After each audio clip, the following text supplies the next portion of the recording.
হজরত মুহাম্মদ সাল্লাল্লাহু আলাইহি ওয়াসাল্লাম বলেছেন, যে ব্যক্তি ভালো কাজের পরিকল্পনা করল কিন্তু বাস্তবে সে ওই কাজ করতে পারল না, তবুও সেই ব্যক্তির জন্য সওয়াব লেখা হবে। সহিহ মুসলিম 351 নম্বর হাদিস। আসসালামু আলাইকুম, সবাইকে ওয়েলকাম জানাচ্ছি আমার চ্যানেল রুমিস ফ্যাশনেবল হাউসে। আমার আজকের ব্লগটিও শুরু করছি সকালের নাস্তা থেকেই। তো এই হাদিসটি পড়ে আপনাদেরকে শোনানোর অর্থ হলো, আমরা সবসময় ভালো কাজ করার নিয়ত করব।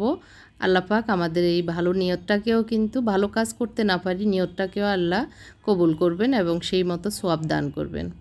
যাই হোক, একটু চিচিঙ্গা ভাজি করব, তো সেজন্য একটু চিংড়ি মাছ দিয়ে ভেজে নিচ্ছি।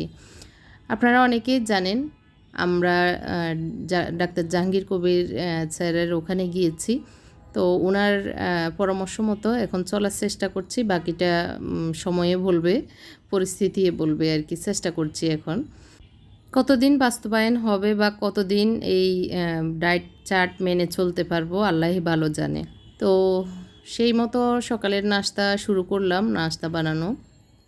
তো উনি বলেছেন যতবার খাবেন, ওনার পরামর্শগুলো আমি একটু বলি আপনাদেরকে, হয়তো আপনাদের একটুখানি হলেও মানে উপকারে আসবে বা জানার অনেকেরই ইচ্ছা আছে।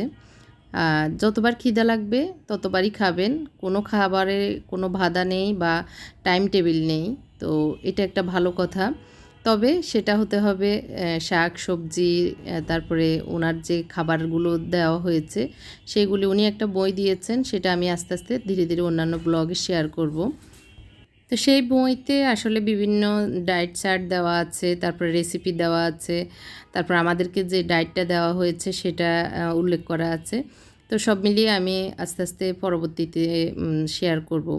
তো শুরুতে আমি ভাজিটা বসিয়ে এখন খালি পেটে একটু চিয়া সিড এবং হচ্ছে ভিনেগার দিয়ে একটু লবণ দিয়ে এই ইয়েটা খাচ্ছি আর কি, গরম পানি, হালকা কুসুম গরম পানি করে। তবে সকালবেলা অনেকগুলো অপশান আছে। হলুদ চা খাওয়া যায় গরম পানি দিয়ে, তারপরে শুধু অ্যাপেল সিডার ভিনেগার খাওয়া যায়, অথবা শুধু লেবু দিয়ে লবণ দিয়ে চিয়া সিডও খাওয়া যায়, তারপরে লেবু পানি খাওয়া যায়। তো যখন যেটা ইচ্ছে করে আসলে সেটাই খাবো। প্রতিদিন একই খাবার খেতে ইচ্ছে করে না, তো সেই হিসাবে পরিবর্তন হবে। তো এখন একটু আমাদেরকে বলা হয়েছে, আমাদের একটা চার্ট দিয়ে দিয়েছে সকাল বিকেলের প্রেশার মাপার, প্রেশারের ইয়েটা আর কি, চেক আপটা প্রতিদিন নোটে রাখার জন্য। তো সকাল 9টার ভিতরে একটা নোট, আর একটা হচ্ছে সন্ধ্যা 6টার পরে একবার। তো এই দুইবার আমাদের নোট নিচ্ছি। তো এটা আসলে ডিজিটাল প্রেশার মাপার একটা যন্ত্র। তো যদিও আমার কাছে এই মেশিনটা তেমন একটা ভালো মনে হয় না, তারপরে কি করা যায় আছে, ম্যানুয়ালটা হলে বেশি ভালো আর কি। তো এটা নোটে নিয়ে নিয়েছেন উনি, আমাদের দুজনের প্রেশারটা দেখা হয়েছে। এখন আবারও ভাজিটা হয়ে গিয়েছে, ওটা নামিয়ে নিচ্ছি। আর এই সকালবেলা ধুন্দুল ভাজিটা খেতে ভালোই লাগে, ধুন্দুল বা চিচিঙ্গা যাই হোক। ডিম ভেজে নিচ্ছি আমাদের দুজনের জন্য 4টা। একটু আজকে টমেটো পেঁয়াজ দিয়ে আমরা যেভাবে ঝাল করে করি সেভাবে করে নিচ্ছি।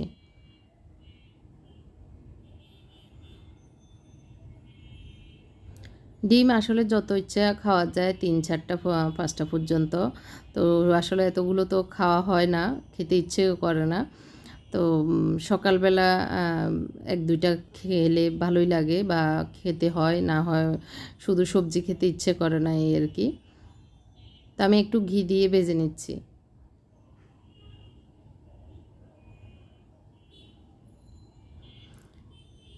তবে অবশ্যই হাঁটা এবং ব্যায়াম করা কথা বলেছেন। তো আমাদের হাঁটা এবং ব্যায়াম দুইটাই কম হচ্ছে। একটু একটু বৃষ্টি হওয়া, আবার রেগুলারলি হাঁটার যে অভ্যাস সেটা তো এখনও নাই। সকালে প্রতিদিনই ফজরের পরে যাব বলি, আবার যাওয়া হয় না, যেটা সত্যি কথা। তবে হাঁটা অবশ্যই উচিত বা ব্যায়াম করা। তো আস্তে আস্তে ধীরে ধীরে শুরু করব। আসলে লাইফ স্টাইল চেঞ্জ করাটা এত বেশি সহজ না, একটু কঠিন আছে। যারা করেন তারাই জানেন, আর যারা করে এটা সাকসেস হয়ে যান তারা তো মানে খুব হ্যাপি এবং খুব সহজ মনে হয়েছে, বা কঠিন হলেও কঠিনটাকে আয়ত্ত করে নিয়েছেন। তো আমাদের জন্য দোয়া করবেন। আপনারা কে কীভাবে আপনাদের অনেক ওয়েট কমিয়েছেন, অনেকেই কমেন্ট করেছেন, জেনে আমারও ভালো লাগছে। তো আপনারা উৎসাহিত করবেন আমাকে, তাহলে আমিও করব এবং পাশাপাশি আমার সাহেবটাকেও আমি আমার কেয়ার করতে পারবো আর কি। কারণ আমরা নারীরাই পারি সব কিছু করতে, তো সেই হিসাবে চেষ্টা করা। আপনাদের কার কত ওয়েট কমেছে বা কে কীভাবে মেনটেন করছেন, কিভাবে করেছেন, এই বিষয়গুলো আমাকে পরামর্শ দিবেন, তাহলে আমিও করতে পারবো। আর কে কীভাবে কী খেয়েছেন এই সময়ে সেটাও আমাকে শেয়ার করবেন। আমিও চেষ্টা করব আপনাদের সাথে, যারা নতুন, আমি কিভাবে খাচ্ছি বা কি কি মেনটেন করছি সেটা শেয়ার করার।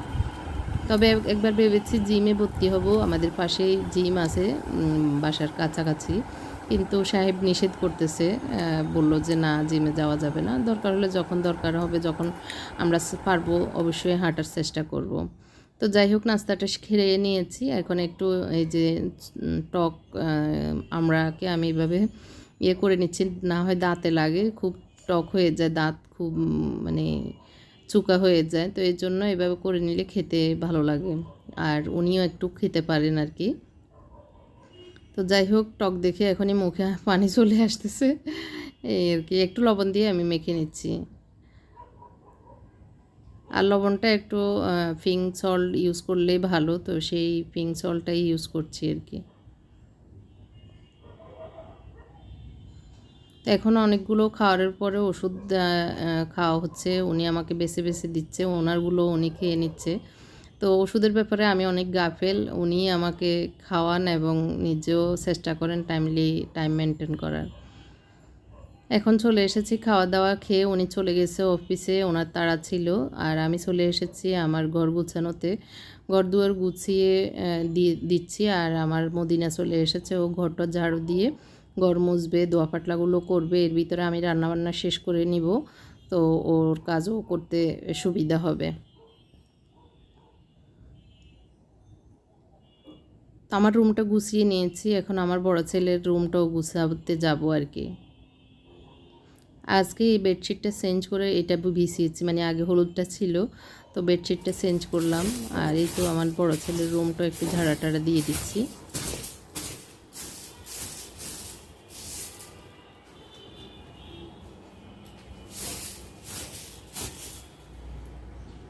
তো আমাদের যেহেতু প্রেশার আছে, এর জন্য প্রেশারগুলো সবসময় মানে রাখা, নোট রাখার জন্য ডাক্তার বলেছেন, তো এই জন্য ওইটার নোট রাখছি। আর খাবারটা তো অবশ্যই চেষ্টা করছি ওনার পরামর্শ নেওয়ার, পরামর্শ মতো খাওয়ার আর কি। তৈলাক্ত খাবার কোনোটাই, মানে সয়াবিন তেলের খাবার কোনো মতেই খাওয়া যাবে না। তো ওনার ওখান থেকে ঘানিতে ভাঙ্গা সরিষার তেল নিয়ে এসেছি, সেটা দিয়ে রান্নাবান্না করছি, আর ঘি দিয়ে ডিম ভেজে খাচ্ছি, আর বাদাম, এগুলি তো হচ্ছেই।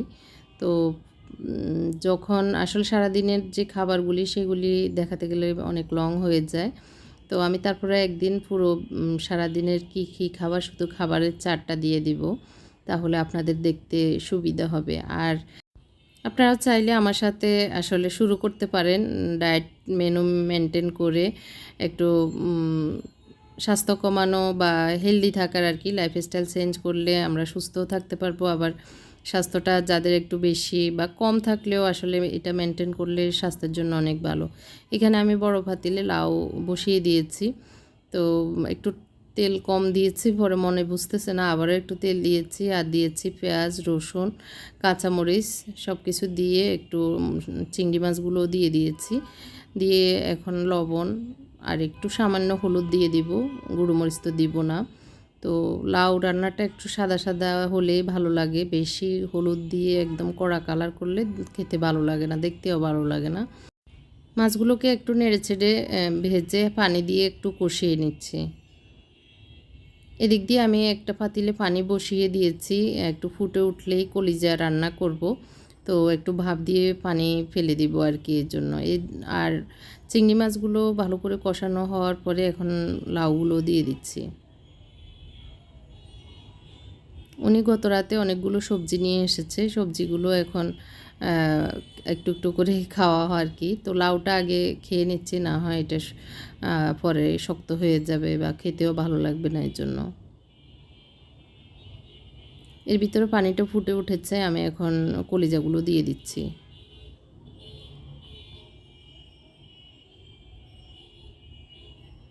তো একটু ভালো করে নেড়েচেড়ে, বেশি অনেকক্ষণ সিদ্ধ করব না, হালকা জাস্ট একটু মানে গরম হয়ে গেলে আমি পানিগুলো ফেলে দিচ্ছি। তো একটু পাতিলসহ কলিজাগুলো একটু পানি দিয়ে ধুয়ে নিচ্ছি।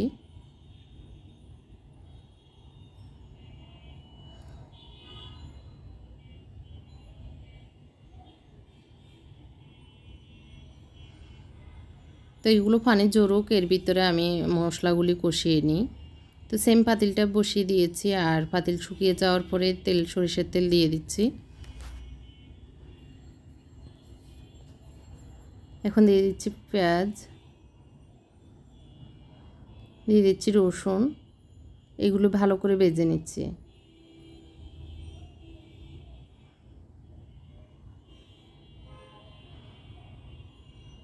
কিছুক্ষণ ভেজে নেওয়ার পরে এখন আমি লাউগুলি একটু উল্টিয়ে পাল্টিয়ে নেড়ে ছেড়ে দিচ্ছি, যাতে নিচেরগুলো উপরে চলে আসে, উপরেগুলো নিচে চলে যায়।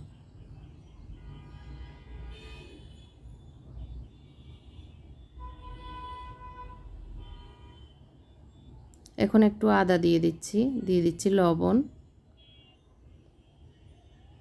হলুদ গুঁড়ো, মরিচ গুঁড়ো, দিয়ে দিচ্ছি রাঁধুনি মাংসের মশলা, আর দিয়ে দিচ্ছি গরম মশলা আমার ঘরের তৈরি। এগুলি দিয়ে আজকে রান্না করছি, আর জিরা ধনিয়া পাউডার দিচ্ছি না। এই মশলা দিয়ে আজকে আমার এই কলিজা রান্নাটা করছি। তো এই মশলাগুলি একটু কষানো হোক, ঢাকনা দিয়ে রেখে দিই।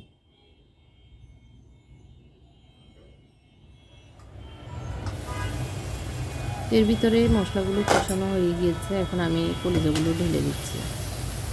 কলিজার সাথে একটু আলু দিচ্ছি, তো আলুগুলো একসাথে দিয়ে দিব। আলু আমরা খাবো না, আমার ছেলেরাই খাবে। তো ওরা কলিজা না খেলেও আলুটা খায় রুটি পরোটার সাথে, তো এই জন্যই দেওয়া।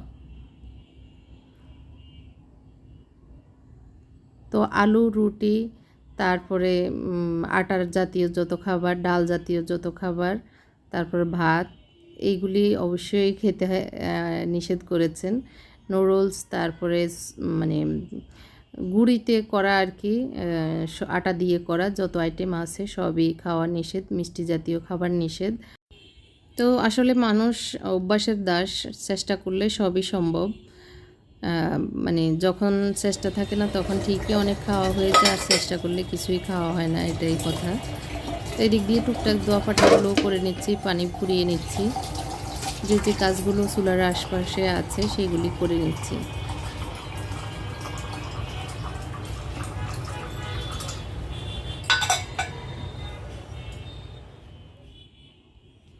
দোয়া পাটলা শেষ করার পরে এখন একটু ক্লান্তি লাগতেছে, আর রান্নাঘরে যেহেতু আছি একটু বুলেট কফি খেয়ে নিই। তো সাহেব চলে গিয়েছে, শুধু আমার জন্য 1 কাপ করে নিচ্ছি। তো আমি প্রথমে গরম পানি দিয়েছি, তার সাথে একটু কফি শেষ হয়ে গিয়েছে, নিচে জমে গিয়েছিল, একটু পানি দিয়ে দিয়েছি আমার পরিমাপ মতো আর কি, আর দিয়েছি 1 টেবিল চামচের মতো বাটার দিয়ে ভালো করে ব্লেন্ড করে নেব এখন।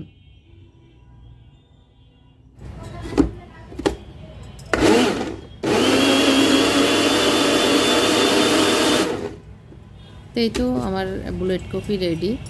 তো চাইলে আমি একটু, যদিও এখানে ব্লেন্ড করার পর ঠান্ডা একটু হয়ে গিয়েছে, আমি একটু ওভেনে 15 সেকেন্ড দিয়ে একটু গরম করে খেয়ে নেব। তো কাপের একটু বেশি হয়ে গিয়েছে, 1 কাপের। তো এটা ছোটো কাপ, এর জন্যই আসলে। তো কফিটা একটু শান্তিতে খেয়ে আবারও চুলায় চলে এসেছি, চুলার ইয়েগুলো দেখার জন্য, তরকারিগুলো দেখার জন্য। তো এই তো আজকের রান্না হচ্ছে লাউ রান্না আর হচ্ছে কলিজা। সকালের ভাজিও একটু আছে। তো সাহেব বলল ওনার জন্য খাবার দিয়ে দিতে, তো আমি খাবার রেডি করে টিফিন বক্সে দিয়ে দিব, আর আমি একা একাই খাবো। তো এই পর্যন্তই আজকের ভিডিও রেখেছি। ভালো লাগলে কমেন্ট করতে ভুলবেন না। সবাইকে অসংখ্য ধন্যবাদ জানিয়ে এখানে শেষ করছি। আল্লাহ হাফেজ, আসসালামু আলাইকুম।